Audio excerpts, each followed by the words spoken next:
Fala, meus amigos, hoje eu quero falar com vocês a respeito da dívida que foi perdoada e a dívida que não foi perdoada. É a parábola lá de Mateus 18. Imagine a cena, Pedro se aproxima de Jesus com uma pergunta que parecia generosa para os padrões daquela época.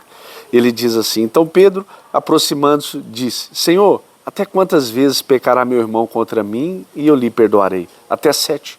Os estudiosos daquela época ensinavam que perdoar 3 vezes já era um ato de uma misericórdia extraordinária, baseada na interpretação de Amós 1,3.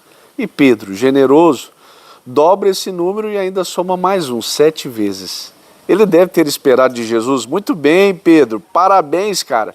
Mas a resposta do Senhor quebra qualquer sistema de contagem ou padrão humano para perdão. Olha o versículo 22.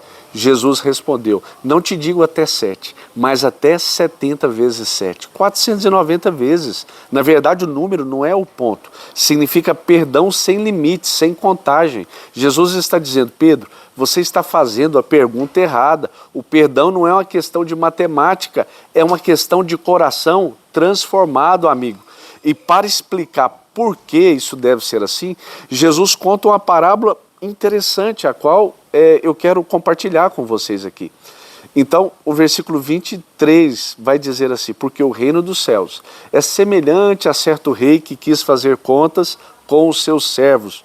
E qual é o contexto? Aqui, esse rei, que é Deus, representa um monarca poderoso, né? Provavelmente inspirado nos grandes impérios persas ou helenísticos, onde os reis tinham governadores, sátrapas, responsáveis por administrar províncias inteiras e prestar contas diretamente ao rei.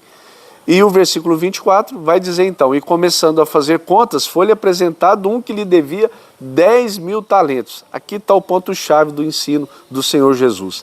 10.000 talentos, veja bem, irmãos, era uma quantia muito alta e impossível de se pagar. Um talento equivalia a cerca de 6.000 denários. Um denário era o salário de um dia de trabalho de um operário comum. E fazendo as contas, 10.000 talentos seria 60 milhões de dias de trabalho. Para se ter uma noção, todo o imposto anual da Galileia e Pérea, sob o comando de Herodes, era de apenas 200 talentos. A Judéia inteira, Samaria e Idumeia, somadas, geravam cerca de 600 talentos por ano.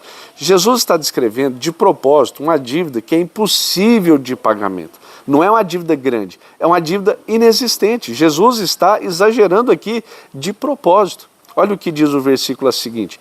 E não tendo ele com que pagar, o seu senhor ordenou que ele fosse vendido, sua mulher, filhos e tudo quanto tinha, e que lhe fosse pago. A lei permitia escravidão, inclusive por dívida, está lá em Levítico capítulo 25. Mas note aqui a ironia, mesmo vendendo o homem, sua família e todos os seus bens, isso jamais cobriria uma fração significativa de 10.000 talentos. O julgamento decretado era simbólico de uma justiça que exigia nada menos que o impossível. Então aquele servo, prostrando-se, o adorava dizendo, Senhor, seja generoso para comigo e tudo te pagarei. Aqui vemos a desesperada ilusão do homem, tudo te pagarei. Ele ainda pensa em termos de sistema méritos, como se com tempo suficiente pudesse honrar essa dívida. É uma mesma ilusão religiosa de muitos tem diante de Deus. Se eu me esforçar mais, se eu for bom o suficiente, ninguém, irmãos, é bom o suficiente. E o Senhor daquele servo, diz o texto, movido de íntima compaixão, soltou e perdoou-lhe a dívida. Aqui está o centro do evangelho, nesta parábola aqui. O termo usado é a mesma palavra usada para descrever a compaixão de Jesus diante das multidões, está lá em Mateus 9. E do pai que corre ao encontro do filho pródigo, lá em Lucas 15. Aqui é compaixão. O rei não apenas estende o prazo, ele não divide, ele não reduz a dívida, ele cancela algo impagável. Essa é a imagem exata da graça de Deus. Deus perdoando uma dívida de pecado que jamais poderíamos, em toda uma eternidade, em qualquer circunstância, pagar por nós mesmos. Está lá em Romanos 3:23. Então, agora ele vai falar de um outro cidadão. Olha o versículo 28. Saindo, porém, aquele servo que foi perdoado, encontrou um dos seus conservos que lhe devia 100 dinheiros e, lançando mão dele, sufocava, dizendo, paga-me o que deves. Então veja aqui o contraste. Tinha um de 10.000 talentos para 100 denários, né? Então vamos fazer a comparação. 10.000 talentos é equivalente a 60 milhões de denários. Ou seja, 100 denários, uma quantia cerca de 100 dias de trabalho. A proporção é 600 mil para um. Ou seja, a dívida que esse servo perdoado exige de seu companheiro é 600 mil vezes menor do que aquela que acabara de ser perdoada a ele mesmo. O verbo aqui, para sufocava, significa violento. Então, literalmente, aquele cidadão estrangulava e apertava a garganta. É uma cobrança educada, não, é uma agressão física. Então, o seu conservo, prostrando-se, rogava-lhe, dizendo, seja generoso para comigo, e eu vou te pagar. Ele, porém, não quis, antes foi e encerrou na prisão, até que pagasse a dívida. Então, observe que o companheiro usa exatamente as mesmas palavras que o próprio servo usara diante do rei. Olha o versículo 26. Seja generoso, tudo te pagarei. Esse exemplo aqui é intencional. O servo perdoado ouviu essas palavras suplicantes e permaneceu insensível. Aquele que foi perdoado não quis perdoar, mesmo tendo sido beneficiário direto dessa mesma súplica minutos antes. A grande lição que eu tiro daqui é que aquele que devia pouco recebe a graça, mas não faz nada para retribuir aquilo que recebeu graça, que foi o perdão. Mas isso não fica de graça, tem um juízo. Olha o que diz o versículo 31. O juízo de Deus vem, e os seus conservos, vendo o que acontecera, contristaram-se muito e foram declarar tudo para o Senhor, ou seja, para o rei, para Deus. A comunidade percebe então aqui injustiça. E algo importante aqui, o pecado contra a graça não fica escondido. A comunidade dos servos, ou seja, a imagem da igreja, a comunidade de fé, discerne aqui a incoerência entre a graça recebida e a crueldade praticada. Então, olha o versículo posterior, né? Então o seu senhor, versículo 32, chamando, disse-lhe, servo malvado, perdoei-te toda aquela dívida.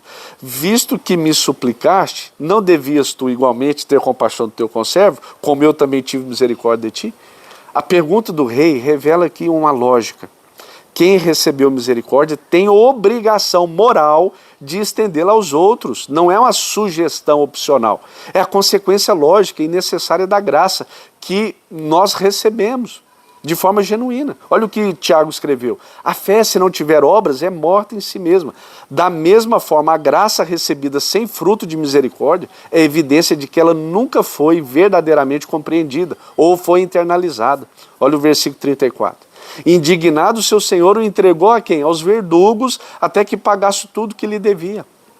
Sabe o que são verdugos? São torturadores. Essa palavra significa tormento, tortura. Não são carcereiros, mas são torturadores, algozes. Aqueles responsáveis por infligir sofrimento físico, de forma de extrair pagamento ou punição pela dívida. A grande ironia, meus irmãos, o servo é entregue a uma dívida que, como já vimos, matematicamente era impossível, era impagável. Ao rejeitar a graça em sua vida prática, ele volta à condição original de condenação, agora sem esperança de perdão. Então, como que eu aplico isso na minha vida? Olha o que diz o versículo 35. Assim vos fará também meu Pai Celestial, se de coração não perdoardes cada um ao seu irmão as suas ofensas. O que Jesus está ensinando antes para a prática? Que Deus revoga a salvação a cada pecado não perdoado? Não. Ele está ensinando algo aqui mais escondido. O perdão de Deus, quando recebido, produz um coração perdoador. Se eu sou perdoado, eu perdoo. A frase de coração é fundamental, não é um perdão fingido, mas uma transformação por dentro. E eu destaco aqui 3 pontos importantes. Nossa dívida com Deus era impagável, como os 10 mil talentos. Não há boa obra, não há esforço religioso, humano. Somente a cruz de Cristo cancelou essa dívida. Colossenses 2. Segundo ponto, a dívida que os outros têm com você é comparativamente insignificante? Qualquer ofensa que você carrega, seja trair, mentir, abandonar, ferir, quando comparada à dimensão do que Cristo perdoou em você, é como 100 denários diante de 10 mil talentos. Terceiro ponto, perdão não é opcional para quem já foi perdoado. Guardar rancor, alimentar amargura, recusar a reconciliação. Isso não é apenas um problema relacional, é uma contradição em Cristo, que revela que a graça de Deus realmente penetrou no seu coração. Então, o que eu concluo disso, meus irmãos? E eu quero perguntar para vocês. Há alguém que você ainda mantém na prisão da sua falta de perdão? um cônjuge, um pai, um amigo, um irmão na fé, um vizinho que o feriu, lembre-se que você foi liberto de uma dívida de 10 mil talentos. A pessoa que você se recusa a perdoar deve no máximo 100 denários comparado a isso. O rei da parábola aqui, movida de íntima compaixão, perdoou tudo. Esse mesmo Deus em Cristo correu ao seu encontro na cruz e cancelou a minha e a sua dívida. Havia uma cédula de dívida, disse Paulo.